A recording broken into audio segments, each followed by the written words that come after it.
But you notice all these Christians, you know what they all do? They all now, all of y'all running scared because you don't want no smoke or no debate.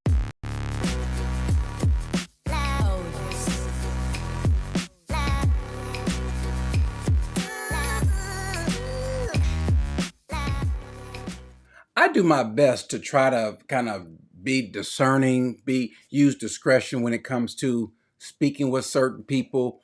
I think I learned early on that you can't speak and talk to just any old body that wants to talk to you, but there are some people that you might want to speak to, not for the benefit of them, although they do matter, their soul does matter, but there's some people who might just be either reprobates, who are just bound and determined to live the life of Wile E. Coyote or any old other wolf. There are people like that. Now, I want to say this up front. There will not be a debate, at least one that I know of, and I'll tell you the reason why. It's not because of me. Now, let's go back for a second before we even get into this video. If we go back, I don't know what, a week or so ago, 2 weeks ago, I'm not sure, when Vocab Malone came on, we were talking about Hebrew Israelites, and he talked about the Straightway Truth people, a cult, without question, talked about them, and he played a video, a portion of the video, a clip of the video, speaking about one, polygamy and so forth. He asked, is the ban in effect? No, not right now. Not right now, Chess Champ, although it's coming back. The reason being is because I want to see the people who are, I think I saw one person already who is a supporter of his. Let's see if this person's a real man of God, and let's see if he even sticks by his word. We may bring the Hebrew Israelite ban back, although other Hebrew Israelites don't like this group, and vice versa. So I don't know what they listen. Both the cults are against each other. The CULTS. Both of them are against each other. And so let's just leave it like it is for now. By the way, Jonathan Page, thank you for the super chat as well. But what happened was, so I made a comment, not so much about Hebrew Israelitism when it comes to them. I made a comment in a video referencing what he did with the Greek word mia, which he has no idea what that word means. He has no understanding of Greek. Now, oh, by the way, let me just say this.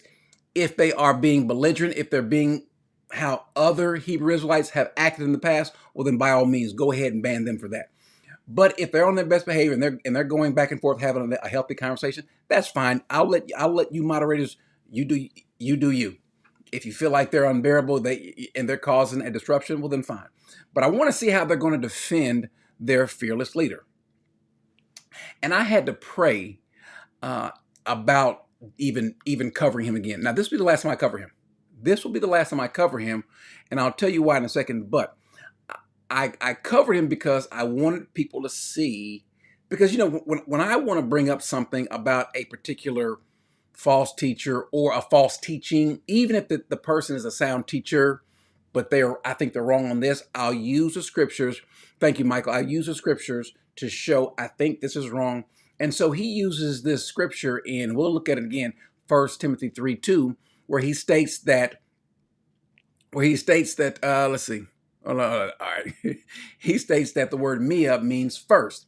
And he does so to kind of validate or to lend credence to his flawed view of polygamy. Now, I started the video off by saying there is no such prohibition in the Bible for a regular person, regular layman, to have multiple wives. Now, that is governed under the jurisdiction of each country, but then we talked about what the rules or what God wants. Not what he allowed, not what he permitted, not what Moses permitted, but what he wanted. His original intention in the garden. And then after the cross, what do we see? In this dispensation of grace, what do we see? We don't see multiple wives. And then we also have a prohibition of multiple wives as it pertains to a leader.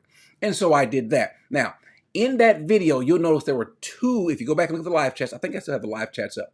There were two elders, one from Goshen, Indiana, another Elder Rufus guy, who came on, and both of them said that they will talk to me, send me email, and Elder Rufus said that I already sent you the email. Well, he never did. Elder Rufus never sent the email, so he lied, and I guess a little fear hit him. Now, I did also see a clip, someone pointed out to me a clip where they were talking to Charlie Dowell, about speaking to us. Should we talk to these people and so forth? And he was like, no, I don't think, well, why? Why not? Especially when the Bible says, I don't know why you're asking Charlie. Charlie's not the be all to end all. Charlie is not authoritative. The scriptures say that always be ready to give a defense and to answer those. And so you stated that you were going to send the email. You never did, which is fine. I get why you didn't, but you still lied. You said you were going to, but you didn't. I don't have to have the conversation with you again. I wasn't even trying to reach out to you guys. You guys reached out to me, which is fine. Now, I will say this, that Gabir Biamila, I hope I'm saying it the correct way, he did reach out to me. And we had a long conversation, and I told him what I said on the channel, that he's in a cult. He's deceived. He's preaching and living under a different gospel, without question. My issue isn't even so much with polygamy. Fine, you guys want to do polygamy? Fine, go get you a convent, get you some land, a compound, and David caress your way to hell if you want to.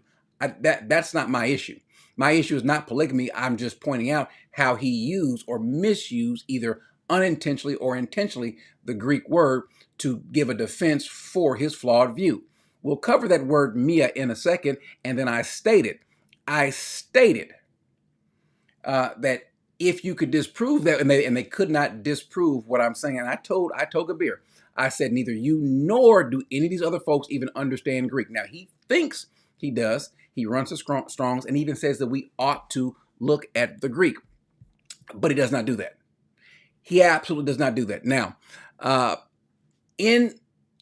the video, I want to put up for you guys some of because he came and he made a post, a comment on the video. Let's show some of the comments that Charlie Dowell put up.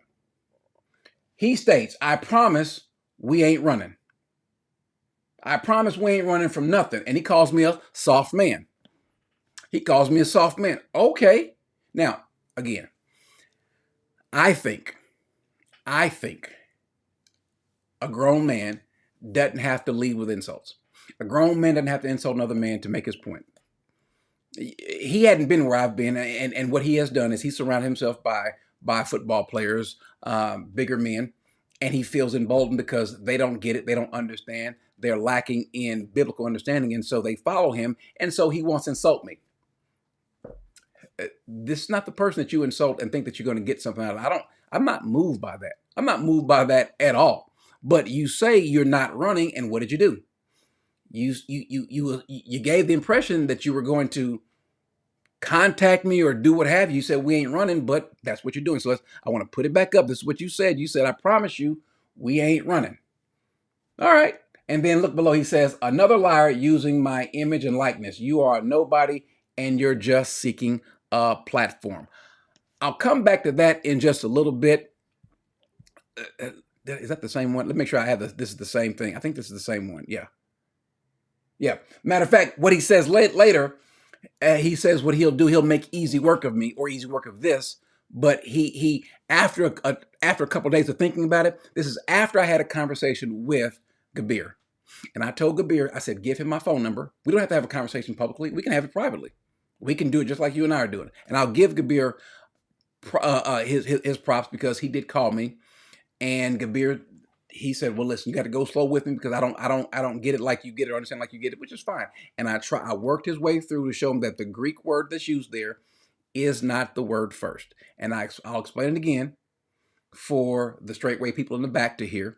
I'll explain it again. But I told him my bigger issue is not so much with that. My bigger issue is the different gospel, this works that they are preaching and so forth, and how he's twisting things and how he is getting people who just don't know to follow him. And that's a problem. We just saw, and just a little quick video about a person that we talked about also earlier. There are wolves out there who will try to make sport of you, who will try to make merchandise of you, who will try to use you for gain, like this pastor who is now facing the ire of the federal government, this Bishop Lamar Whitehead. That's not the group that you want to mess with, the federal government. In the order of people that I'll never forget when it says United States of America versus Cory Minor, I said, you know what, there's only one bigger name. There's only one name that I wish that I would never want to see above that. That's God versus Cory Minor. But then you've got, after that, the next person you don't want to have to deal with is the United States, because they really don't play when it comes to prosecuting you. They're after time. They're after convictions. And so I don't know what to say about it, but this is a 20-year, this is a minimum 20-year bid that he's facing. He might be able to plead it down. But anyway, and listen, a real Hebrew Israelite person, we're not discussing the Trinity. If you think there's no Trinity, if you think that Jesus is not God and so forth, that's fine. You're going to hell because of that. But we're on another reason why you might be going to hell. I'm just saying that. So now conduct yourself accordingly. We're not talking about that. If you want to see what we talked about, it was a couple of days ago, we talked about the Trinity. Go back and watch that, refute what I said on that, and then you can come back, all right? But we're not talking about that. And so if you talk about that, other than what we're talking about, they will escort you out the door, okay? So we're not doing that. You understand? All right, cool. And I think you guys like it, like someone tell it to you just kind of straightforward. I think you guys appreciate that, which is fine, I deal with men from prison and in prison, and sometimes you got to talk straight to the person to say, listen here, this is how it is, and they get that. And so maybe that's how you want it. And so listen, if you cannot conduct yourself fine, in the right way, Chess Champ or one of the moderators will see you out. That's how it's going to be. All right. Now you're more than welcome to sit and listen and refute what I'm saying here. That's fine. So he stated that he's not running after hearing from Gabir. And I told him, I said, since he wants to always run to the Greek and twist the Greek, I said, make sure he dusts off whatever Greek books he's got, which is none. Make sure his understanding of Strong's is better than what it is, which it isn't, because we're going to have this conversation. And so what does he do after Gabir and I have a conversation? About an hour and a half, 2 hours. Then he comes back with this post. He decides that, he says, I'll make short work of this. I'll make this easy. Are you a pastor that actually leads a flock? Well, I am not a lead pastor. I'm not a lead pastor. So he's giving himself a way out. I'll tell you why this is a ploy and a trick. He says, if so, let's set this up. But if you are just a YouTube preacher, you can forget it. I will not waste my time. The reason why you would not want to waste your time, because Jason Whitlock is not a pastor. Jason Whitlock is not even a preacher. You're looking for a platform, but you're looking for the right platform. You've shown yourself to be not just as, I don't know what you're more ignorant or more scared, but clearly you ran. I didn't come to you, came to me. And so fine, that's fine. And so because you're here and you are the big tough man and calling me soft man and this and that and all those different things, you don't have the conversation. You'll get exposed to a lot of different people that you've never had exposure to, and you can share the truth with them because you believe that you have, and then we're going to play the clips. You believe that you have the truth. The guy says, you off, sir. Okay, well, tell me where I'm off. Tell me where I'm off. See, what can't happen, fella, I'm sorry, Monique. Is it Monique? Okay, I see the guy's head there first. I don't know, young lady. What can't happen is you just say stuff without backing it up. Tell me where I'm off. I haven't said anything yet. Go back and watch the video. All I covered was this issue about this word Mia. We'll cover it again and you tell me if I'm off. Matter of fact, I'll tell you what, Mia. I'll tell you what, Monique, and every other Hebrew Israelite on here. If I'm wrong, I'll delete the channel today. If I'm wrong on what I'm going to tell you about this word Mia, I'll delete it. If you're wrong, then admit it or delete your, or you can do one of two things. Say I'm wrong, you're right, Corey, on this Greek word, or just delete all your social media accounts as well. Let's put social media accounts up. Mine versus yours. I think I'll be losing more than what you'd be losing. If I'm wrong on this word Mia. Because he said that. He brought that up. So let's get back to it. He only wants to talk to certain people. Now, Jason Whitlock is not a pastor. By the way, is that wise to bring them into your church? I wouldn't even bring a different group of Christians into my church. But he says this. He says also, another liar used my name, image, and likeness. You are a nobody and just seeking platform. I said, let me know what I lied about. You lied about 1 Timothy 3:2, or at least are ignorant of it in the Greek. He didn't want to have this conversation. Can we just go there real quick? Let's just go there. What he stated was in 1 Timothy 3:2, and then we'll get to his clips. In 1 Timothy 3:2, he says about an overseer, a pastor, a bishop. He says an overseer then must be above reproach. And here it is, the husband of one wife. And if you look to the right-hand side, it's this Greek word for mias. Mian. It's going to correspond with the noun that it's referencing. And so either it's mia, mian, or mias. It's all the same, and they're all part of the word heis, which is one. And as I tried to explain to Gabir, I think he was getting it. I'm not sure. But the word heis or han or hanas or hanas or hanos or mias, they're all the same word. It means one. The reason why some translations might say first, if it's used, in this case, when he says the first day of the week, if it's used preceding the genitive of something, for in this case, it will be mias ton sabaton.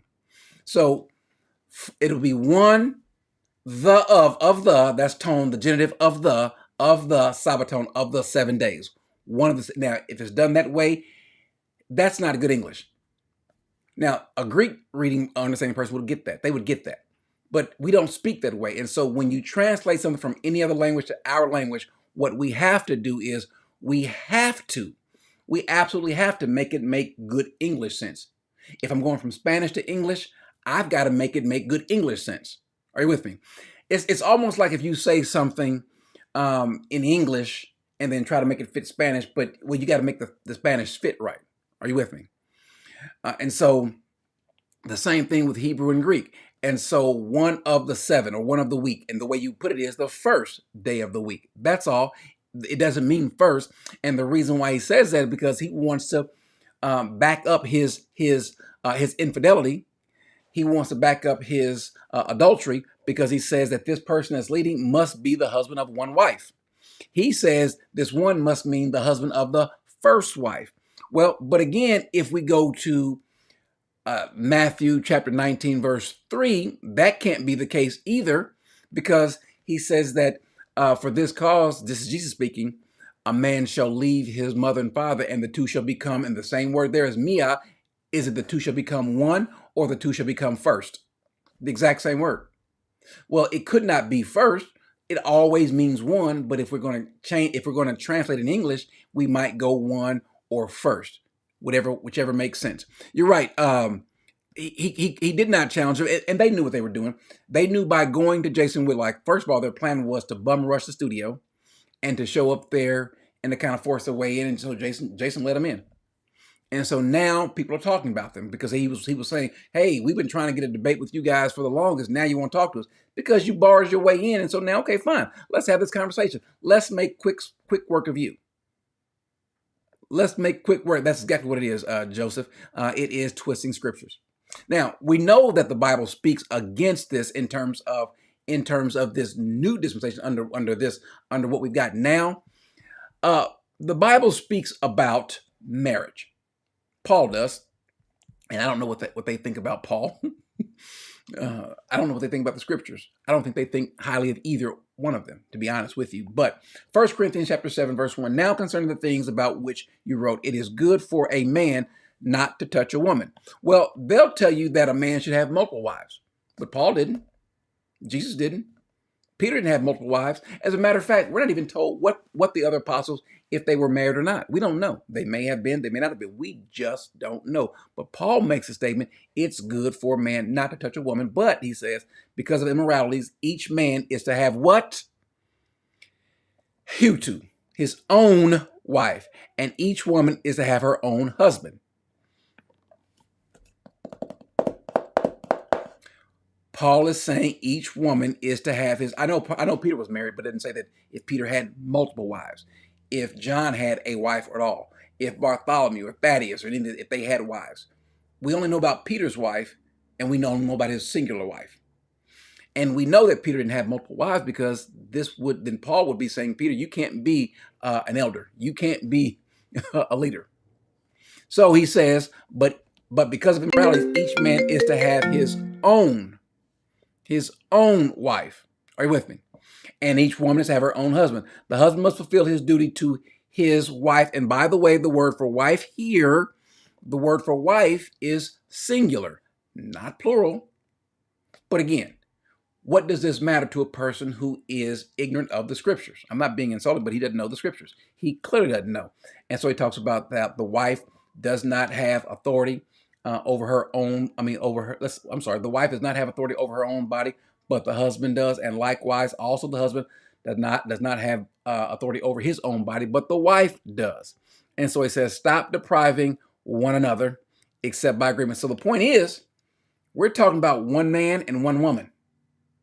That's what it was always meant to be. That's what it was before the fall. And then after the cross, that's the standard.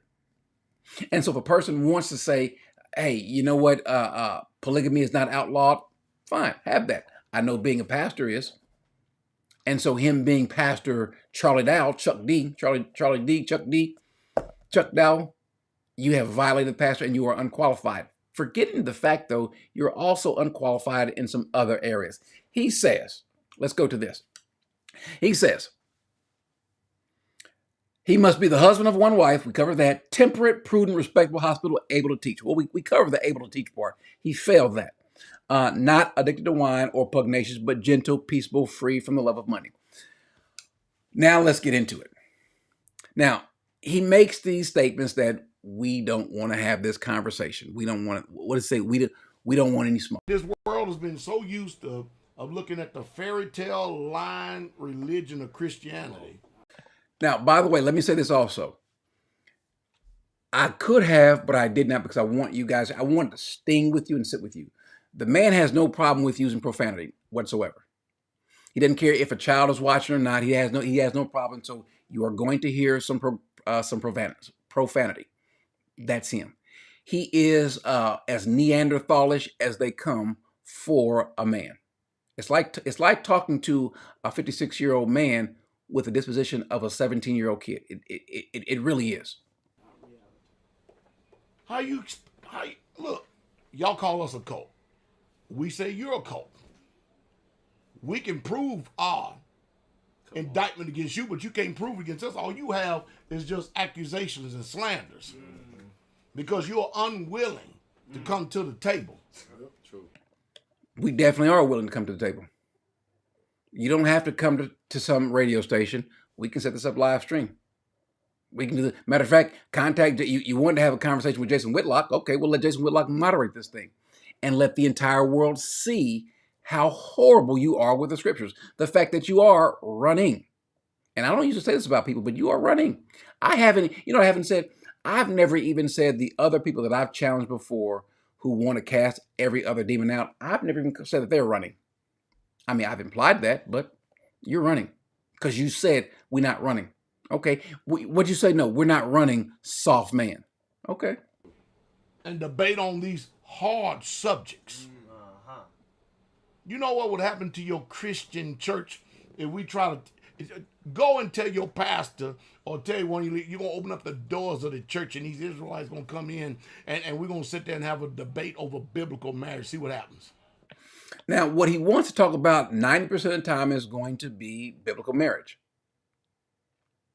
He wants to talk about biblical marriage all the time. Why? Now, he also wants to talk about the law and keeping the law, which makes him a false teacher, which makes him he is accursed before the Lord. And each one of them are afraid of this. Somebody gonna hear the truth and leave their deception. Yes, sir. But you notice, all these Christians, you know what they all do? They all now, all of y'all running scared because you don't want no smoke or no debate. I want whatever smoke you got. I want whatever debate you got. I'm not going to follow you, though. I mean, after the day, that's it for me. And the issue is going to come up. We're going to talk about this later, about the line to cross. How do you determine should you debate or confront or deal with someone versus am I being guilty of casting my pearls before the swine? What's the balance there? We'll get to that. But he talks tough. He talks tough. He tries to put on this tough image. But again, I'm not impressed. See, let me just say this because I know he's going to see it. They're going to get it back to him. You're around football players, but I've been around killers. I ain't talking about folks that just say it. No, these are guys that are bigger than your football players. These are folks that actually kill. These are folks that actually shoot. And the issue was because one of my buddies said, "Hey, who is this dude?" One of my buddies asked, "Who?" I think I told you guys about this issue where the person got up on the stand and told the judge some negative things about me, and they said, "Hey, Corey, the guy that testified against you, where you stay?" I said, "No, we're not doing that. No, I got some friends who just aren't as saved as they need to be, who aren't as godly as they need to be. Are you with me? I got some friends who want to do some stuff, and no. And that was my prayer. Lord, how do I handle this? Because you know how it is when you confront a man. Wait a second. You go to name call and then you go to look around. Who's he talking to? Okay, fine. You're trying to make yourself look tough. That's fine. That's fine. Now, my suggestion, sir, is we just have an adult conversation. You and me, one-on-one. You can't have all your buddies because my buddy was like, "Hey, if y'all gonna meet, if he come down here, we coming down." That's not gonna be a good look. It's not gonna be a good look. It makes us all look bad. It makes us all look bad. And so for that reason, no. Now, if he wants to come down here and have a conversation with me, he can come down here. Now, he talks about bringing his gun and this and that. Well, fine. If you want to come have a conversation with me and bring your gun, this stuff like that, who does that? The junior high kids, the boys in high school, the guys on the street. But that's not what we're supposed to do. We are not. And so this is him. And you're going to hear him say this. Now, he brings up this issue about everybody wants to use Pastor Dowell's name, image, and likeness. Okay. Everybody loves using Pastor Dowell image. Y'all notice that? Yes. And my name. And They your the name. first thing, man, that's the clickbait right there. I told one guy, I said, "Hey, man, hey, I didn't give you no permission, nothing like that, but no big deal. Keep on." Looks like we're getting a lot of attention out there. My name and image is still being used by a lot of people. At least that's what the people tell me. I too much don't pay attention to the noise. I really truly don't. I just keep telling the truth. Now, what I want to do, guys, I want to cover this. We did this before when someone said that, Corey, what you're doing is you're trying to use their name or their face or whatever to get more views, to bring more attention. Well, there's this thing on YouTube called these keyword searches. You put in the title, you put in the tags, you put in the description, and YouTube might, if it's a highly searched name or what have you, may direct people to your channel. Okay, I get that, but I want to show you this. We'll just do this real live. Let's type in keyword search over here. Let's type in Pastor Dowell. Pastor Dowell. Let's see. Right now, 84. That's pretty good. That is pretty good to get that level. And the reason is because his name, they are kind of high. Now, if you go look at their church, and we'll look at it, it's not a big church. We're not talking about a large church, guys. It's not a mega church. Okay? It's not a mega church, and it's not a large file. He's got 200,000, but if you go and watch the videos, his videos don't get a lot of views either.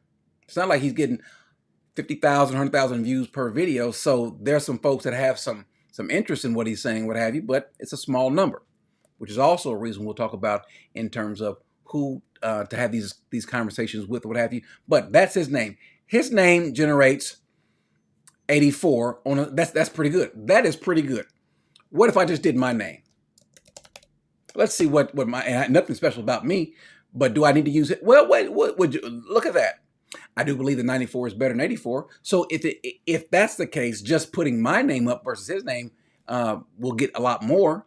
Now, I can't think. I've only once where I put my name in the title of a video, but the channel is called Smart Christian. Let's just type in actually Smart Christian. Let's type in Smart Christian. Let's see what Smart Christian gets, shall we? 100. Wow, you mean tell me Smart Christian gets 100 out of 100? Pretty good. Well, let's put in Smart Christian Channel. Smart Christian Channel. What does that bring us? 100 out of 100. So the point is this, guys. Here, the point is this. We don't need his name, likeness, or image to get anything. We just don't. Are you with me? All we're doing is investigating and covering something. We don't need you to get anything. We just don't. But I think that's you thinking that you're special, and he does. Here is a man who loves control. Now, here's an instance that shows up where someone brings some news in the middle of a live stream and he's speaking and they didn't get something right. I want you just to notice his response. Keep in mind, he knows that he's in a live stream right now, but look at his response. I tell you what, I wish y'all get y'all stuff together because I done changed this twice. Yes, sir. I'm just going by what I had was it the told, 10th, sir. 11th, and 12th. I'm just going by what I was told, sir. I saw up on the board in the kitchen that it was the Well, they're going to probably change their wedding then. But I ain't changing that board again. I expect good information, man. And So far, that ain't too bad. So, but listen, and he's gonna even tell you that I guess he's got a temper. everybody, man, I don't understand it. Anyway, let me go on back to my piece. Praise God. I try my best as I get older, because being in the position I am is pretty damn stressful, and I'm supposed to be able to have peace in my own home. You understand what I mean? In other words, they're supposed to be on the ball about everything, because everybody already know I am. I can go from 0 to 100 in a minute, as soon as something get off. Dang! What the? You know what I mean? That's him. He's not a person that's tempered or have self-control like the Bible requires of a pastor. Everybody, he's saying, y'all know how I get. Everybody know I go from 0 to 100. No, they should know that. That should not be to handle themselves with more self-control. And what better way to demonstrate your ability to have self-control is with your mouth. Yep. They're gonna check it out. Yeah. And it's usually people who. Now, before he goes on, I have to warn you again, you're going to hear profanity, and I did not blur it out. I want you guys to hear him in his own mouth. Who are experienced at reading between bullshit. Yes, sir. That's another so-called indictment they put on me. Oh, you done took somebody else's wife. I told you, if I took a man's wife, that man ain't shit. Say it. Sir. What a punk. This is him. This is the great pastor. This is just him. While I don't know if he's drinking beer or I don't know what the apple juice or beer, whatever he's drinking, but he does drink beer, which I'm not on him for that, but that's just him. Punk ass man he is. Yeah. Yes, sir. Yeah. I was out there playing volleyball, right? And I said something, hey, can you go and get me one of those beers? Nodded head like that, came over there and had it sitting there waiting for me to come get it. The other guy, he tried the same thing. No. Now, what he's talking about is he told one of his wives, to go get a beer, and she, yes sir, and went and got the beer and stood there holding it. And so now he's explaining how another guy that he's playing volleyball with or whatever asked his wife to get it and then hear the response. Knows I said he tried it. He said, baby, can you get me a beer? She said, she turned and said, do I look like your beer bitch? Yeah. So the level of control, they're just out of control. And so he does not come across as a person that is respectable, because again, that's also one of the traits of a pastor. That's also one of the traits of a pastor. Now he's going to say that we're weak or whatever, and this and that or whatever. Okay, that again, that's fine. And when he throws out stuff like, when I say he wants to be a tough guy, he does. He even mentions fighting. They don't know straightway too dang good. I told Pastor Muir, I said, tell him fight me. I'll box him. Just let me know when. All I got to do is go out here and start getting my cardio up. I'll be glad to box you. If you got to go and get your cardio up, you ain't ready to fight. Now, why do you have these guns behind you? And which is also goofy, I think. You got the guns behind you, and you got the YouTube plaque. I don't know what. Okay, get a message that you're trying to portray. Tough guy with YouTube followers. You were the guy that was speaking bad about somebody on YouTube. You're just somebody on YouTube, and you clearly are happy with the fact that you got at least more than 100,000. He's not a bully. He's not a bully.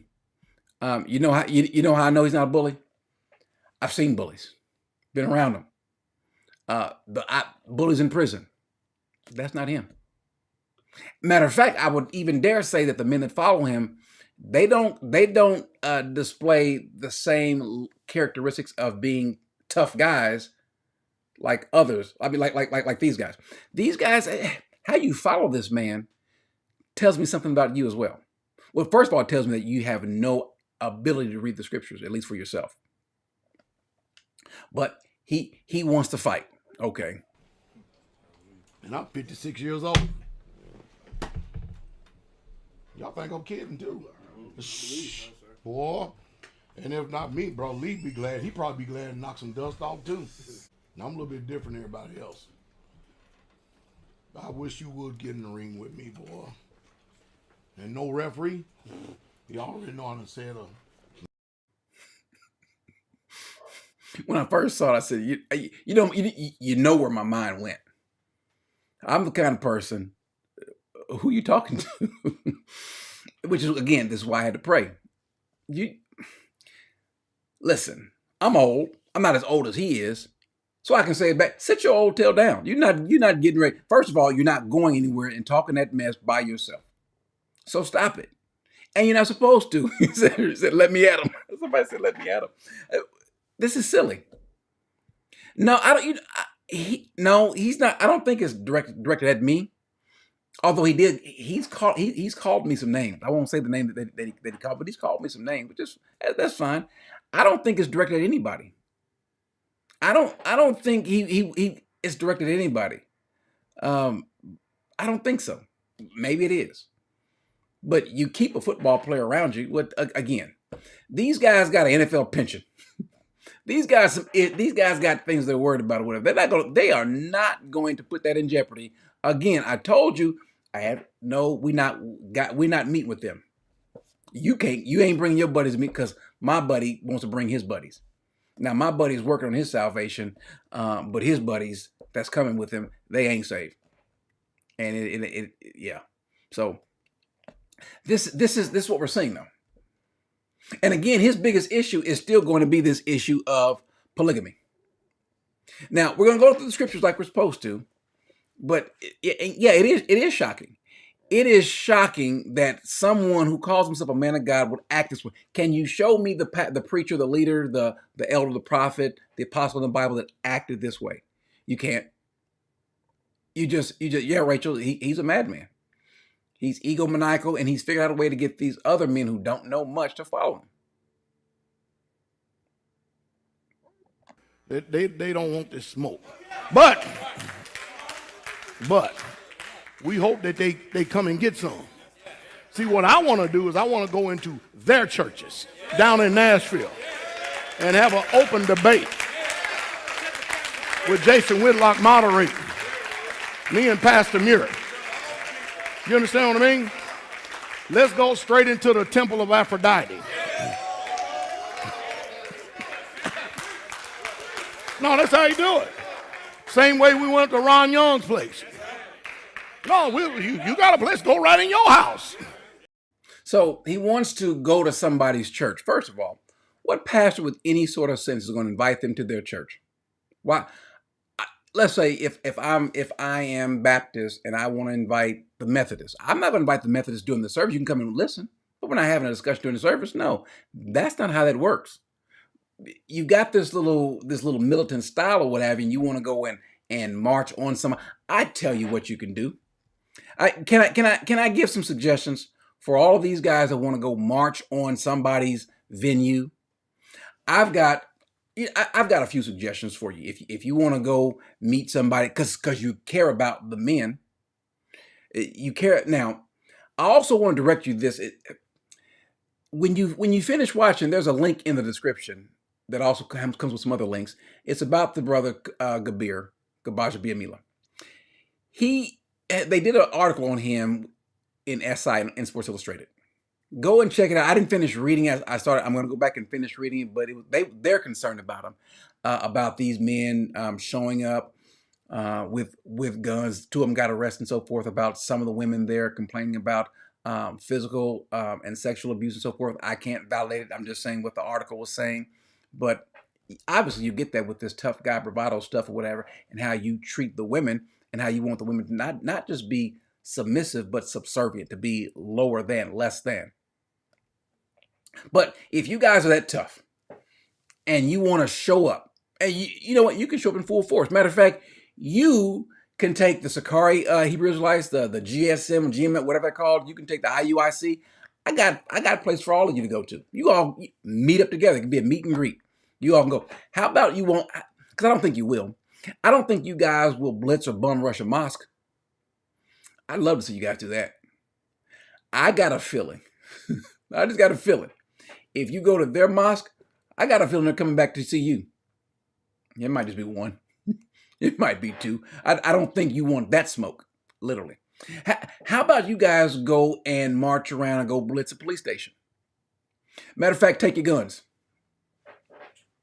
Won't end too well. But don't you care about their souls, these men? Not going to do that. Not going to do that. Well, you know what? Since you care about the men and living godly and so forth, why don't you go into the hood and march around and blitz one of these trap houses or one of these places where the gangs hang out? Why don't you do that? Yeah, the elder from Goshen, Indiana, you're pretty close to Chicago. Go up there to Chicago. Go up there to Chicago. And I got a few neighborhoods. Matter of fact, if you want to come in Dallas, I got a few neighborhoods you can go and march around as you want to there with your guns out. How about this? How about this?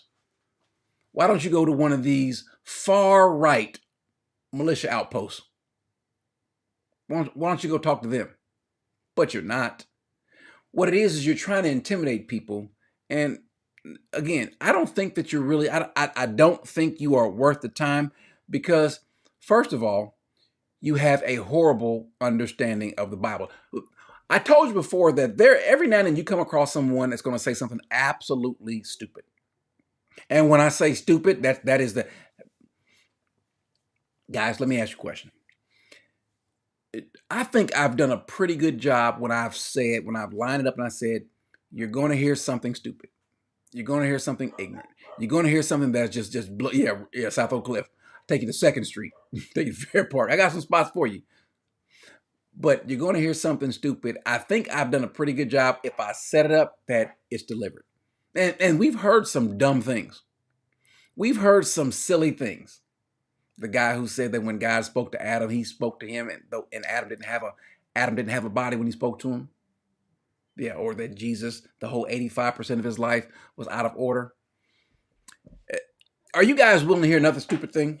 Yeah, let's spell it. Let's spell it. Are you ready to hear something else? This is really stupid what you're about to hear. And they do not let, he said, come to Memphis. No. Now they're in Tennessee, but they ain't over in Memphis. I know a thing or two about Memphis. That's not where you want to go to. Memphis is some places is a whole new world. It's just different. But let's just Milwaukee too. I used to, by the way, I used to live in Milwaukee. I grew up for just a small portion on, and you tell me if you understand, you know where this is, on 20th and North, right where the two gangs, 1-9, that's the Vice Lord, and 2-7 disciples met, that fighting all the time. And then just down the street, just around the North Division High School, so forth, that whole little area, you got the Latin Kings. That's where I grew up at. That was part of my stomping grounds. So, and they won't go there. Everybody's throwing in the hoods, Baltimore and DC, Canada. Yeah. Indianapolis is getting pretty bad, especially that east side. By the way, let me, we broke in the east side. Quick little story. If you go to 42nd and Post, bad neighborhood. When we moved to 42nd and Post, it wasn't that bad. It was a good place to move to. If you move from the regular hood to 42nd and Post, pretty good spot. But we got there, it wasn't so bad, but we were one of those guys that would call the pizza guy and then rob the pizza guy when he came in. He'd go into the West End when we in his car. He'd come back. Now, we try to get out before he got back. If he got back too soon, then we got to rough him up. Thank God for Jesus. Thank God for Jesus. But I said I was going to give you something really stupid. Something ignorant that he said. And this is out of his mouth. And I won't go through in depth on what he's talking about. But just the fact that because there's no scripture that he can point to. I know what scripture he's pointing to that he's talking about. But here is, without a drum roll, here is the absolute dumb thing that he said. Show y'all the scriptures where the creator of the universe himself, Come on. Almighty Yahweh. Yep. Some of you call him Yahweh. Some of you call him Yahuwah. Some of you call him Yahweh. Hey, we all know who you're talking about. Right. Guess what? He had 2 wives. Yeah. The man said that God, he's so much into polygamy or polygyny, as he says, God has 2 wives. Do you know the stupidity is so contagious that I've seen other folks come to his defense. Yeah, God has 2 wives. It's so silly. You just need to hear it again. You just need to hear it again. 2 women. Yeah. He had 2 wives. Yeah. 2 women. Yeah. Uh-oh. Yes, sir. Yes, sir. You know, we already tore down that part. 2 wives, 2 women. It's amazing. The closer we get to the end, you'll hear some dumber and dumber and dumber and dumberest things.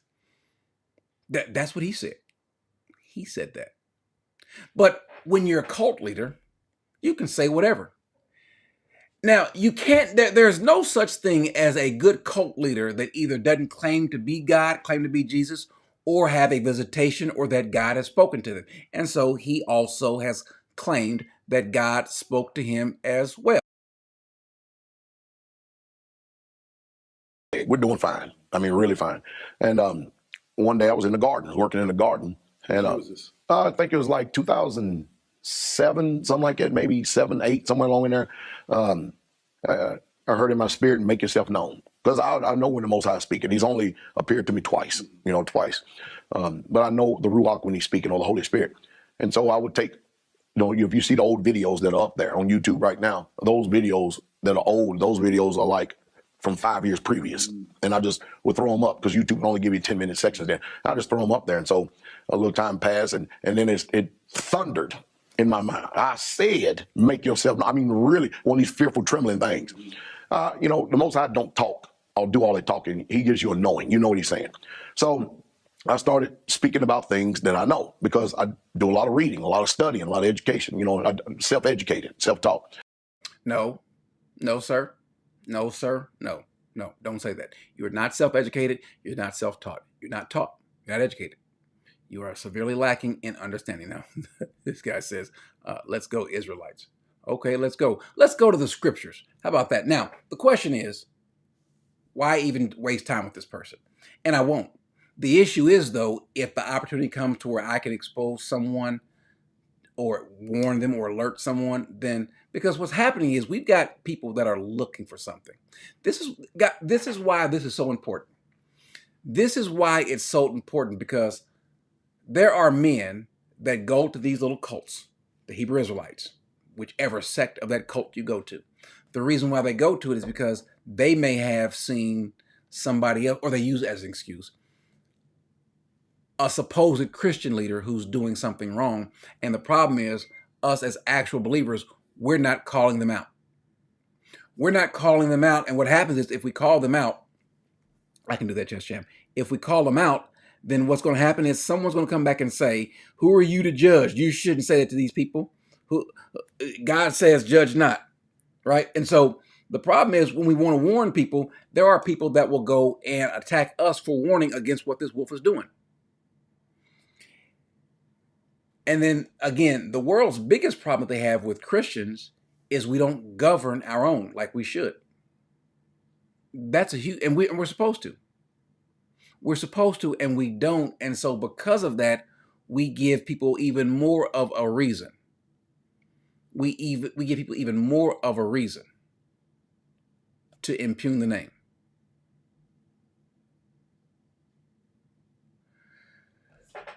And so what I want to do is, first of all, we're told to. There's this conundrum. You don't cast your pearls before the swine, but then we've got Paul saying in Ephesians, do not participate in the unfruitful deeds of darkness, but instead expose them. Now, the issue isn't even so much the whole point of this polygamy stuff. He wants to have a conversation about that. I'm talking about the fact that you are presenting a different gospel, that you're telling people to keep the law, that you're holding this up. Now, when I had the conversation, he says that they believe that salvation is by having faith, but then you show it by keeping the law. No. Can we go to the scriptures? Someone says, Israelites, let's go. Let's go to the scriptures. Let's see what it says. Paul says in Galatians 1:6, he says, I am amazed that you are so quickly deserting him who called you by grace of Christ for a different gospel, which is really not another gospel. Only there are some who are disturbing you and want to distort the gospel of Christ. But he says, even if we or an angel from heaven should preach to you a gospel contrary to what we have preached to you, he is to be accursed. As we've said before, so I say again now, if any man is preaching to you a gospel contrary to what you receive, he is to be accursed. So what is this different gospel? Well, Paul brings this up. He says in chapter 3, he says, you foolish Galatians, who has bewitched you, before whose eyes Jesus Christ was publicly portrayed as crucified? This is the only thing I want to find out from you. He asked, did you receive the Spirit by the works of the law or by hearing with faith? Are you foolish? Having begun by the Spirit, are you now being perfected by the flesh? In other words, if you're going to say that you were saved by faith through the Spirit, now you're going to be made better by the law, by works. And so anyone like they are doing, if they're preaching a totally different gospel, which is what it is, then they are anathema. They are accursed. It's a good way to find yourself in hell. And you can go to God and say, well, wait a second, I try to do this and try to do that. Okay, so what? And fine, what? My question's always been to those folks that are trying to keep the law. How are you keeping the law? How are you having your sin atoned for? Since there really is, in all practicality, no way to observe the Day of Atonement. And even if you were to find some animals to slaughter and so forth, and you had a scapegoat and sent the scapegoat away, first of all, you don't have a priest. Secondly, you don't have a holy place where the Spirit of the Lord is. And then more importantly, he's not accepting your sacrifice. So please tell me how you are observing the law when the law calls for that. I know they do. Some might say that they don't hate Paul, but they do, especially in the way that they practice it. And that's fine. You give us clear indication that you are not part of our team. You're not for us. Now, how do you determine, though, when should you approach these people or deal with it? Well, if they approach you and ask a question, well, then fine, you respond. You don't have to go up and intentionally engage them, but if you come by them, I don't have a problem with doing that, especially if you try to, because you know what you want to do? You want to make sure that no one else falls through that trap, even if it's a small trap. There's a small pothole over here and someone can hurt themselves. Well, you still want to alert people. You still want people to know, hey, don't go that route. And the way the world is getting more frustrated, what's happening is the world is telling men not to be men. The world is telling men to be more feminized, and so some men are pushing back, and this might be appealing. Yeah, we tough, rugged men, and we can have extra women. Like I told the brother, I said, listen, he's got a wife and he's got a concubine. As he said, no, it's not a concubine. You've got a side piece. You've got a side piece. You're committing adultery. That's what you're doing. You got a side piece, and God is not for that. And that might be bothersome to him, but okay, fine, whatever. Now, I believe that brother Gabir, I think he is somebody that might actually listen. I don't know. Who knows? Who knows? But yeah, he is. He really is. Cephas Rock, he's on his Andrew Tate. He really is. Sometimes folks just say things that just out there. Just out there. Thank you, Gospel Rose. And G as well. Thank you. Sometimes you just want to say something to, especially if you can tap into somebody's anger, frustration, and then they'll act as though us as Christian men, that we're weak, we can't control our woman and this and that and so forth, whatever. Well, I don't have to intimidate my wife to be a man.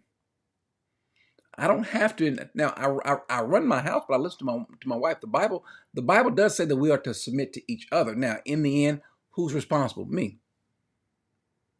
If she wrecks a car, I'm responsible. If she's supposed to cook and we don't eat, I'm still responsible. Might be her fault, but I'm responsible. And so we get that. But I don't have to treat her like she's a slave. I don't have to make her feel less than.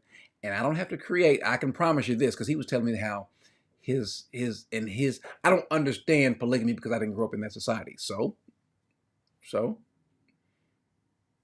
I don't understand meth. I understand what it can do to you. I didn't grow up in that, but I know it's bad. Do I need to smoke some meth to get an angle on it? Corey, you don't understand us smokers. I don't need to. You don't listen, you don't understand pedophilia. I hope you don't. You ain't never been engaged in it. But you got these people out there that are telling us that it's a no. We understand sin. We understand sin. And the Bible tells us that let God be true and every man a liar. Especially if you go against the scriptures, and you are. You are. And so for that reason, we ought to warn folks about them.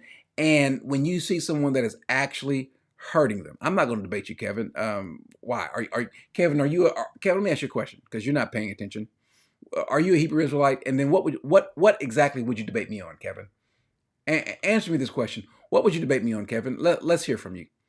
Y'all show Kevin the front. Pull him to the front. I want to see what Kevin's. Of course, they can't bring it to the front. We just need you to type fast, Kevin. What would you possibly debate me on? What have I said wrong? What have I said wrong? Okay, you're a Hebrew Israelite, which that's one negative against you, which means you don't know the scriptures at all. At all, Kevin. But what would you possibly debate me on? Just tell me what. I took a video down because I was going to just redo it, where I had two Hebrew Israelites on. When I say biblically and mentally light, they appeal to the lowest common denominator of people, especially blacks. They really do. So, Kevin, tell me where I'm wrong. Tell me what you would debate me on. And now, remember, when we have a conversation over the Bible, we don't go from here to here to here to here to here to here to here. What are you going to possibly say? Other than that's really it. He wants 15 seconds, and I guess I'm giving it to him. But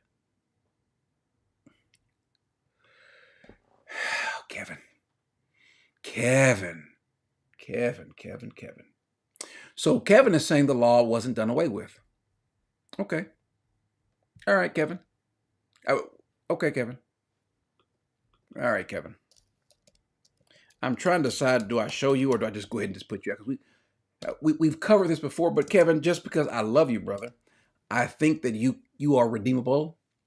Kevin, you are redeemable, although you're off right now. You are redeemable. So yeah, Kevin's trying to work his way to heaven. Let's just Since this is the Smart Christians channel and you all are smart Christians, someone said, well, I don't like your channel because of the name. I'm not calling me the Smart Christian. I'm saying we are smart Christians and how we ought to be and show ourselves as smart Christians. So, Kevin, let's do what smart Christians do. Let's be good Bereans. Let's be good Bereans. And let's just do what now, Pastor Dowell, Pastor Charlie D, Chuck D, he says that we should be able to go through the scriptures and we should even look at the Greek, which now he says we should use a Strong's Concordance. Let me just say this, guys. There's nothing wrong with using Strong's Concordance. It's not. The problem is it can become a problem if you lean on it because you lack appreciation for the tense, the cases, and so forth, the different distinctions in the different tenses and so forth, the moods and voices. But if you want to get a basic understanding of a Greek word or a Hebrew word, that's fine. That's fine. But how do you know this word means this when if there's 4 definitions? How do you know which one is which? And therein lies the problem. But let's do what Pastor Dial said to do, but he doesn't do. Let's go over the law. Kevin, you mind if I use your name a lot, Kevin? I'm going to use your name a lot, Kevin, because I want you to see the foolishness of what you just said, the danger of what you just said, Kevin. And I want you, Kevin, let me ask you a question, Kevin. Let me ask you a question, Kevin. Because listen, when I say you're going down this into this cesspool of ignorance, when you talk about we can keep the law, name one person other than Jesus who kept the law. They asked, shall we have these new Gentiles to keep the law? And they said, no, we could. Why we have them do what even what we ourselves could not do, even our fathers couldn't do. But let's go to the writer of Hebrews. Thank you, my brother. XXOC Tane XX1529. Thank you. I don't know how to say your handle, but thank you for the super chat. Let's go to the scriptures, Kevin. Hebrews 8:1. Now the main point in what has been said is this: we have such a high priest, Kevin. I want you to pay attention to. We have such a high priest who has taken his seat at the right hand of the throne of majesty. And then, by the way, hold on, wait a second, Kevin. Forgive me, Kevin. Give me a second. I got to type something in, Kevin. I must type something in because we need to cover this, and I need to pull the Hebrew up as well because we might need the Hebrew. 2, 3, 4. Let me go to what the Bible says about the law, Kevin. This will apply to you. Let's start in verse 29. All right, Kevin. You paying attention, Kevin? In those days, this is Jeremiah, prophet. By the way, Kevin, Jeremiah is an Israelite. You would agree. We don't know what color he was, since color tends to matter with folks for some reason. But we know whatever color he was, Jeremiah was an Israelite. He was a prophet. And he's prophesying under the law. So now let's look what he's saying, Kevin. He says, in those days they will not say again, the fathers have eaten sour grapes and the children's teeth are set on edge. Kevin, what he's saying, Kevin, is that the Jews, Kevin, if the father did something, Kevin, then the children's of that father who sinned, they will suffer the consequence, Kevin. That's why he says this proverb that said the children's teeth are set on edge because the fathers ate sour grape. Are you with us, Kevin? Kevin?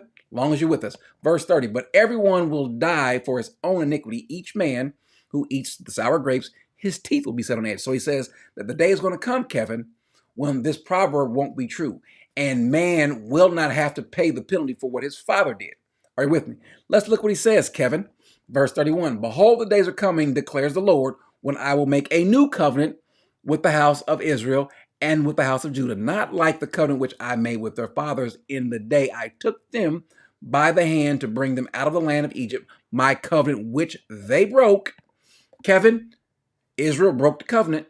The covenant is broken. It was a conditional covenant, if then, and Israel broke it. So what does God do? He does away with that covenant. He's prophesying here that he's going to bring a new covenant with the house of Israel and the house of Judah.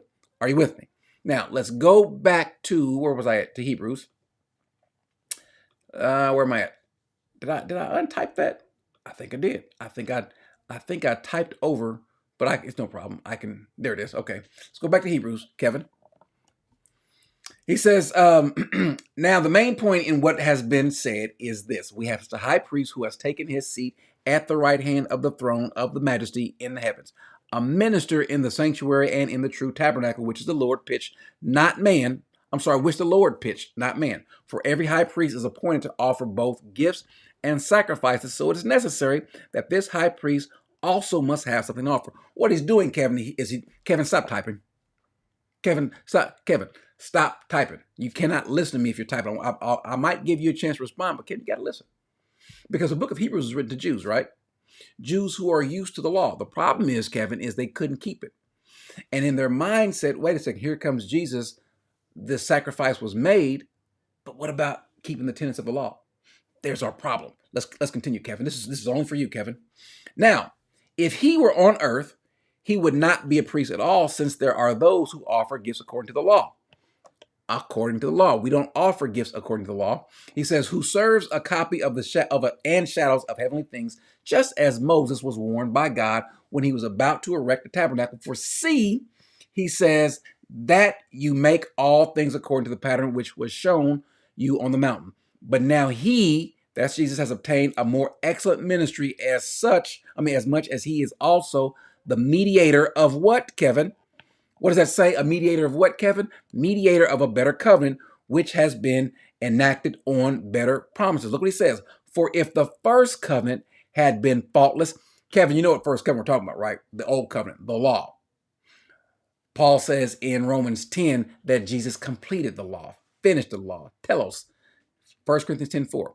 So he says, verse 7, if the first covenant had been faultless, there would have been no occasion sought for a second. For finding fault with them, he says, behold, days are coming, says the Lord, when I will effect a new covenant with the house of Israel and with the house of Judah, not like the covenant which I made with their fathers. By the way, one of the things that Charlie D speaks about when he says God has two wives, he also references that he has divorced Israel. We covered it before, but he's divorced and got a new wife.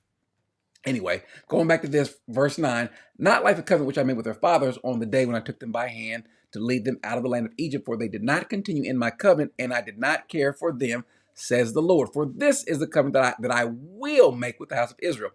After those days, I will put my laws in their mind, and I will write them on their hearts, and I will be their God, and they shall be my people, and they shall not teach everyone his fellow citizens and everyone his brothers, saying, know the Lord, for all will know me, from the least to the greatest of men, for I will be merciful to their iniquities, and I will remember their sins no more. When he said a new covenant, he has made the first obsolete.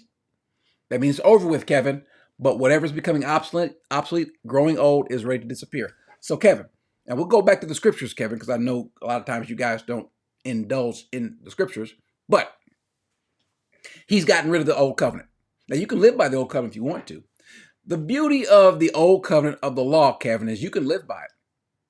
You can. Matter of fact, Kevin, you can try to get to heaven by the law. You can do Kevin, I promise you, if you keep the law perfectly, you'll go to heaven.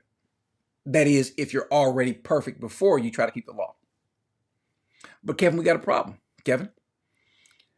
Because you cannot keep the law. First of all, you've already sinned. You've already messed up. So when you go to try to keep the law, you're already in the negative. Let's put the negative aside. But then you cannot keep the law. First of all, you can't even fulfill the law because there is no sacrifice on the Day of Atonement for you to give. That part, you can't even do that. You can't even meet the tenets of the law. But this other part, though, this glaring issue that you have sinned before the Lord already, who pays for that? If you want, so go back and keep the law all you want, Kevin. Go back and keep it all you want, but it's not. Now, let's continue reading, Kevin, because I personally, me and the rest of the folks on here like the Bible. We like reading. We like what it says. We like it more than what Charlie D says. Let's finish reading. Now, even the first covenant had regulations of divine worship and the earthly sanctuary. For there was a tabernacle prepared, the outer one in which were the lampstands and the table and the sacred bread. This is called the holy place. Behind the second veil, there was a tabernacle which is called the Holy of Holies, having a golden altar of incense and the Ark of the Covenant covered on all sides with gold, in which was a golden jar holding the manna and Aaron's rod. But the question is going to be, Kevin, the question is going to be, just kind of you pause and go to the restroom. You just go ahead and listen, hold it. You got to hold it. You got, you got a laptop or phone? Just take it with you. Take it with you. But Kevin, I'm trying to figure out, how are you going to do your sacrifices and offering? How are you going to keep the tenets of the law? Let's drop down to verse 6 though. Now, when these things have been so prepared, the priests are continually entering the outer tabernacle, performing the divine worship, but into the second only the high priest enters once a year, not without taking blood, which he offers for himself. Now, matter of fact, I'm not going to read all of this because I really just want to show you the passages of where the old was done away with, made obsolete for the new, and that now we've got better elements. We've got a better high priest.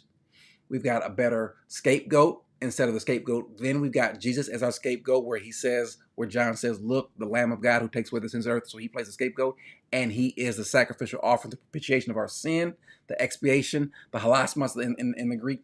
He is that. And so we've got Jesus that does that. And now he makes a statement though, Kevin, about how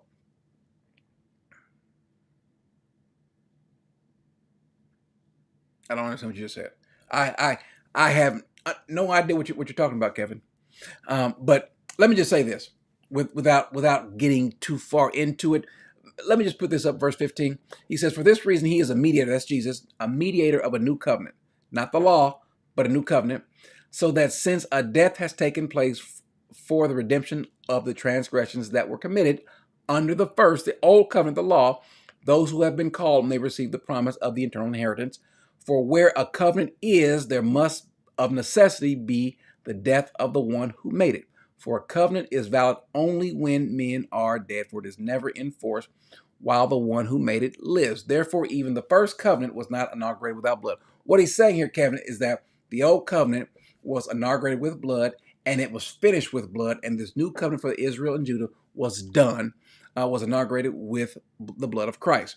Now, and we're all saved by this very same blood. So he says that, so he's speaking kind of how both of them, the same blood, ended one and began the other. Now, I want to go to verse 23. Therefore, it was necessary for the copies of the things in heaven to be cleansed with these, but the heavenly things themselves with the better sacrifices than these. For Christ did not enter a holy place made with hands, a mere copy of the true one, but into heaven itself, now to appear in the presence of God for us. Nor was it that he would offer himself often as the high priest enters the holy place year by year with blood that is not his own.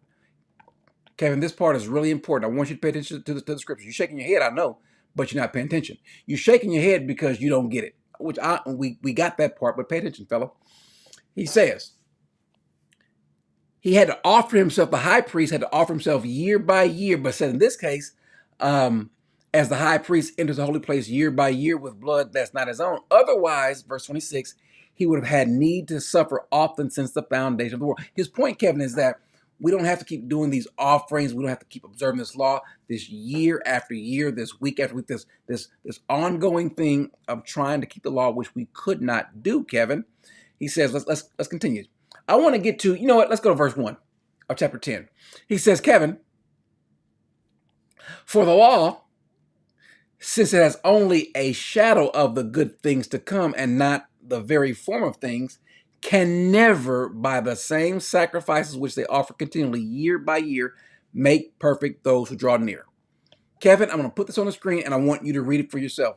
Verse 1 to verse 2. I want you to read that.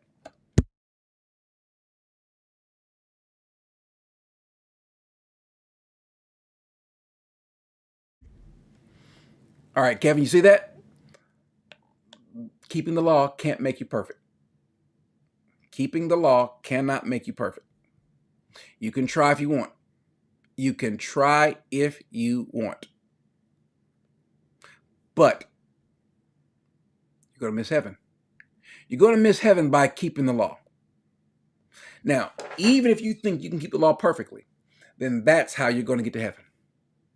Now, the first time you disobey, because let me ask you a question, Kevin. Let Let me ask you a question, Kevin. Do you sin? Do you sin? Because if you sin, the question is going to be, how do you atone for it? That's the issue with the law. If you sin and you're under the law, how are your sins atoned for? Kevin, they can't be. They cannot be, Kevin, because the mechanism to atone for them is gone. The mechanism that atones for them is gone. That's Jesus. And so for that reason, the law is done away with. And we're under this new dispensation. We are under grace. We are under what Christ has done. It's the blood that covers us. It's the shedding of the blood that we have placed our faith in. And so now, Kevin, we're not required to keep the law. And so when they ask Jesus, which are the greatest of these things that we should do? He says, love your father. Love God with all your heart, mind, body. Love him with everything. Then love your neighbors. Do those two things. Why? Because even with the Spirit in us, it's going to cause us to do those things. I'm not ignoring you, Kevin. Which aspect of the law, Kevin, should we be keeping? What do you think we're missing, Kevin? What do you think that we are missing? You're right, all need Jesus. What do you think that we are missing, Kevin? Because I think what you're missing, pun intended, is heaven. I think you're going to miss that. I think you're going to do your very best to work your way into this, that you're going to try to, because you want to show that you are better than others, that you can keep the law. So what is it that we're missing, Kevin? Please type quickly, because we want to get up out of here. We want to move on, but I'd love to know, what is it that we're missing? No, I can't have him cam up because I'm not sure what kind of person Kevin is. He's Hebrew Israelite. So I already don't trust him. Nothing against you, Kevin, but it's just that you're other. I'm not blocking your answers. What are you saying? I can't be blocking. I'm looking at your answers right now. You know what you could have did, Kevin? Instead of typing that in right there, you could have just typed in what we're missing. So let's try it again. Kevin, what are we missing? What is it that we are missing? That's right. You got to work. Wait, 30 seconds to type it in now, but type it in. You can't type something in. You got to wait for the clock to go back around and type it in again. We're on slow mode, Kevin. Doggone it, Kevin, this is YouTube. You should know this. Kevin, I think you're younger than me. If I get it, you can get it. I'm up there with your main man. What's his name? Charlie D. I'm up there with Chuck D. And if I understand YouTube and the slow mode, you should get it too, Kevin. So what are we missing, Kevin? Yeah. You did bear false. You just bore a false witness on us, Kevin. Now you got to go sacrifice. You got to give a sin offering. All right. And see, this is what I'm talking about. This is anybody talking about once saved, always saved here? Reginald, can you just not today? Not today, Reginald. Not today, Reginald. We're dealing with one group today. I can't deal with everybody today. Okay. This is one of those things you don't understand. You don't understand. If I told you, you would understand. Okay, Kevin, that's fine. That's fine. So we're through here. We're through here. I needed prayer. I needed prayer because part of me, I wanted to give Gabir a holler, and I wanted to call up or have him to tell Dow, bring all your people, bring all of them. You too, Gabir. That's what I wanted to do, cause I'm still a man. But I prayed, Lord, what's the right way? Now I'm through with him.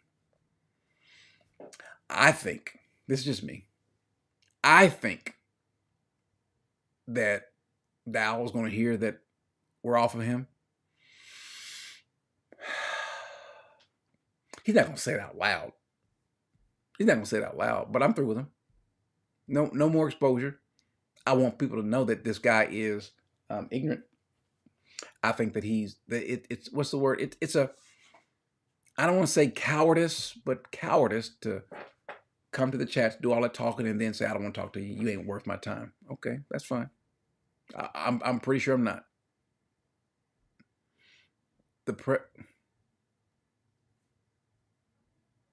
Can you not keep the law and be saved? I don't keep the law. Matter of fact, keeping the law won't get you. If you listen, if a person doesn't keep the law, can they be saved? Absolutely, Kevin. That's what the gospel. Oh, Jesus. Doggone, Kevin.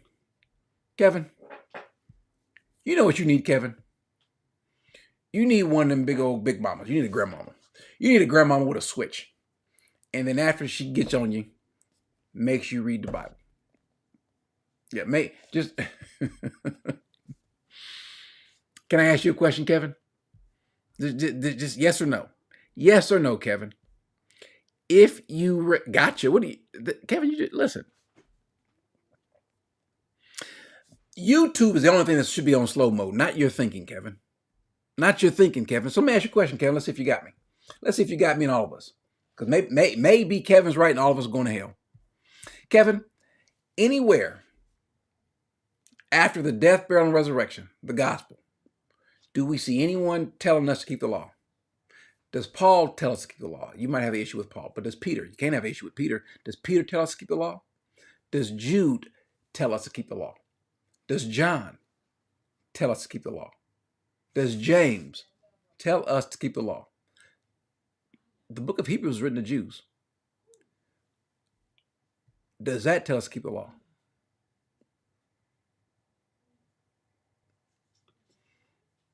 I'm keeping his commandments in Christ.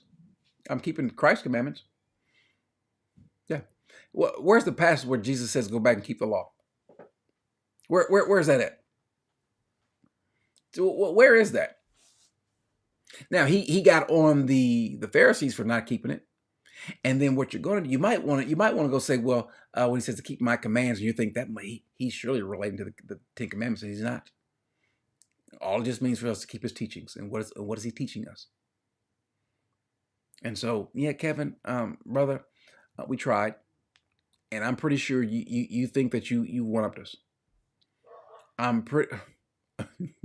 Kevin took time while we're on slow mode to type up 1 second. No, Kevin, no. So anyway, the issue though is going forward. Who to call out, when to call out, how to call out. Well, against these people, you got to be careful.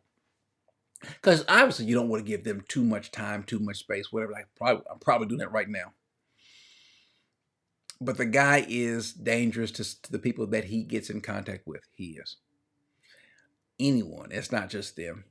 It can be any other Christian cult, Christian-ish cult that requires people to do things to keep the law, things like that. And it's not just them. It's not just the Hebrew Israelites. It's not just, there's a lot of people who want us to do things to get something that we didn't do anything to get in the first place. Now, do we want to do things to honor God in terms of not lying, being godly, not cheating on our wife? Do we want to do those things? Do we want to not have outbursts of wrath? Do we want to live a wholesome life? Yeah, we want to do those things. But they're only governed by our love for him. Not for our love for doing things. It's just our love for him. X says you're more nicer than them. Now, again, that's why I had to pray.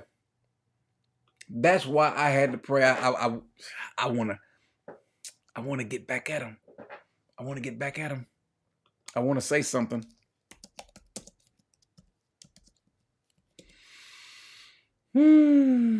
He says, can you explain Mark 10:17? Let's explain Mark 10:17.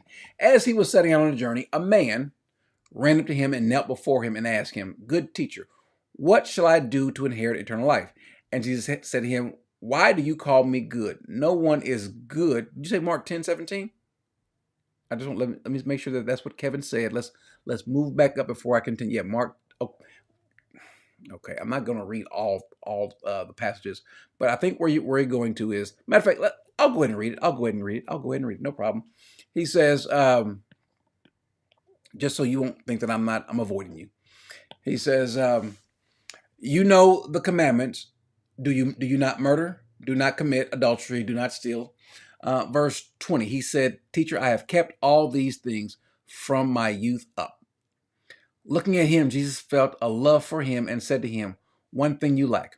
Go and sell all you possess and give to the poor, and you will have treasures in heaven, and come follow me.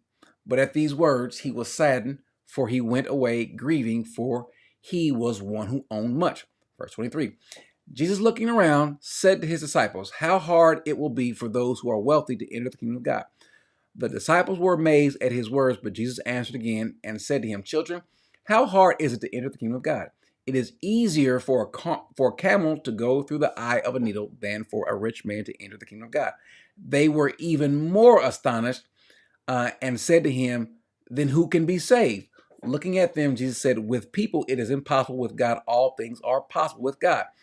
Peter began to say, behold, we have left everything and followed you. Jesus said, truly, I say to you, there is no one who has left house or brother or sister or mother or father or children or farms for my sake, for the gospel's sake, but that he will receive 100 times as much now in the present age, houses and brothers and sisters and mothers and children and farms and land, along with persecutions in the age to come, eternal life.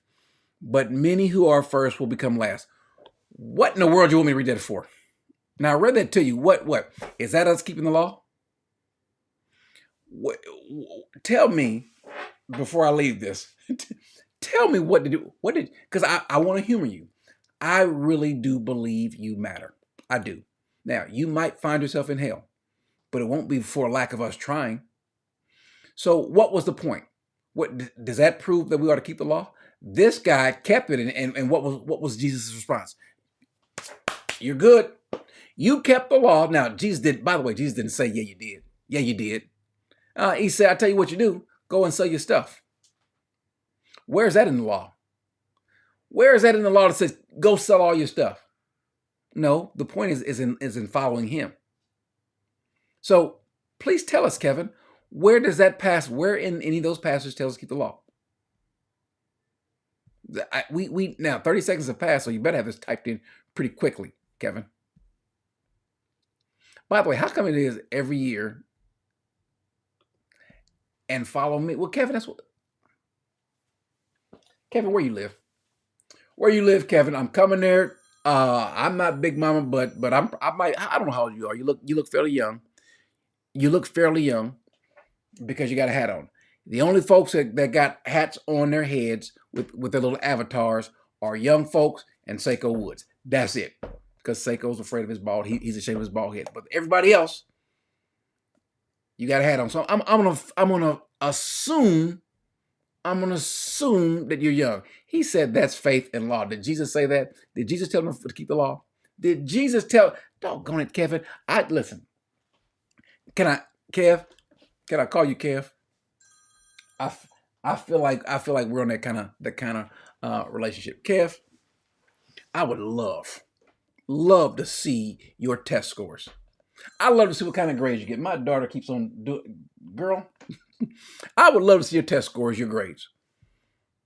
Because I don't think that it's not that you don't comprehend. I think that you won't comprehend. You don't want to. Yes, we ought to pray for Kevin. Cephas Rock, you said it right. You're trying not to comprehend. You're trying to figure out every other way to be right. Okay, well, Kevin, tell me whoever taught to keep the law and also to follow Christ. Tell me. Benet says Bennett. I don't know if it's Bennett or Benet. You got one N. English rules state that we should call you Benet, but it might be Bennett. Who knows? Mr. Wiley, who are you calling heathens? Us or him? I'm assuming you're calling us heathens. No, I'm not gonna call you Kevin. No. You know what? Yeah, I tell you what, Kevin. Send me an email. Give me a few days, and I will call you. Send me an email, and I will call you. SmartChristianChannel@gmail. Send me an email, because Kevin, I even though I'm messing with you, I do love you. But Kevin, I think that you are hard-headed. You need a whooping. Kevin, you need a whooping. You need a spanking. I'm talking about lovable. I was that guy in prison. There was a guy named Big Arkansas. Huge dude. This dude was a mountain. He was a bully in prison. I told you guys this story. What kind of bully are you if you in prison you're a bully? I'm talking about a bully at the penitentiary where the killers are. And I remember he choked this guy. It was the sweetest little choke. I mean, he grabbed this guy. Oh, a piece of chicken too. Grabbed, just choked him. Just, he didn't crush it. He just choked the guy. Big Arkansas was 6'6", 6'5", 6'6", at least almost 400, and could move too. I mean, he could move. This dude could, and strong as 4 oxes. Yes. Put all the plates on the weight pile on that, and he just big boy. Anyway, I go to him and I said, Arkansas, you just got saved. You just placed your faith in Christ. He said, I know, Brother Corey, but man, the man, no, he can't do me like that. I tried, man. I said, man, now the guy he choked out was a big size guy too. And so I just had to, we don't do that. I said, no, come on, man. No, we're not going to do that. Come on, we're going to apologize. It's about to be a fight up in there. Because the guy that he choked out was what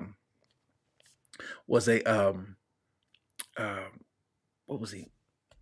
Was he a blood? Yeah, he was a blood. He was a blood. And so the other bloods wanted to get on him. So I went to him. Now, this is me. No, we're not fighting. Kevin, no, I said Kevin. He said he's sorry. It was a big misunderstanding. We good. They squash like men or whatever. So I'm going to talk to you. Okay, you 44. Kevin, be honest, brother. You ain't acting like it, bro. You ain't acting like it, bro. But I'll talk to you, though. Listen, we're going to have a straightforward conversation. And I'm going to show you that what you're doing, because you need to be open to the fact that what you're doing is antithetical to the gospel. That what you're doing is hurting you. If you have any kids, it's hurting them, those around you. Because what you're doing is you're promoting something different. You cannot find one time where Jesus or any of his disciples, apostles, anyone is promoting the law. You don't see that. And now what we're saved by is the cross. And you don't see any of his apostles. If it's so important, you guys got this down, figured it's down pat. If it's so important, how come Peter doesn't preach it?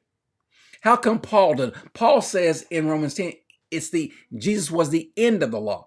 How come no one else preaches it but you? Here you are in 2022 and the rest of your comrades, you're the only ones preaching that. Why? You got more insight than the apostles do. At some point in time, you got to humble yourself and realize, I'm wrong. You say, but okay, fine. And if you're 44, you know better. You should think better. You ain't got much time to do with this foolishness. And I'm saying foolishness is what you're doing is worse than any guy, what anyone is doing on the streets. What you're doing, you're literally playing with fire. And I mean hell's fire.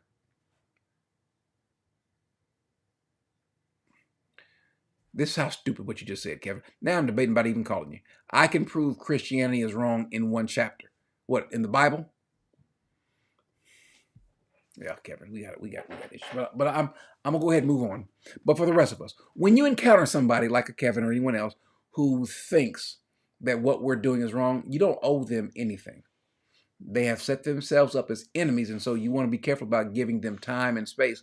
But what distinguishes whether you should speak to them or not, if they demonstrated that they're not going to listen, it is if anyone else can benefit by you talking to them. We have these conversations, especially like a lot of times in prison, where there's guys, they just try to, what we call bidding, just want to say something, and they're trying to throw off other people. But if there's other folks that are intently listening, then I'll go out and defend the gospel for them. Heck, if nothing else, it's just good practice. But I'm not going out looking for them. Now, those that have a Christian following, small or large, we'll call them out. The Saldivars and so forth of the world, the Bugattis of the world, yeah, we'll call them out. No problem. We'll keep doing that because they're dealing with mainstream Christians, those who just don't know. These folks are dealing with people who have no interest in Christianity, interest in Jesus. They want to keep the law. They are a whole group to themselves. And they can keep listening to the guy who says himself that he heard God speak to them. That's fine. That's fine. So, guys, our job is to warn people. Like Paul said on his deathbed, chapter 4 of 2 Timothy, He says, when you come, it's on his deathbed, when you come, bring your cloak, which I left at Troas with Carpus, and the books, especially the parchments. Now look what he says. Alexander the coppersmith did me much harm. The Lord will repay him according to his deeds. Be on guard or be aware against him yourself, for he vigorously opposed our teaching. And so I will keep preaching, keep telling everyone to be aware of these. Now, it's not all we do. We cover so much more than just this. We really do. We really do. I can talk about how to grow your faith. Then someone will say, you never talk about any of that kind of stuff. I just did. Well, where? It's literally go to the channel. But we're going to call out this foolishness as well.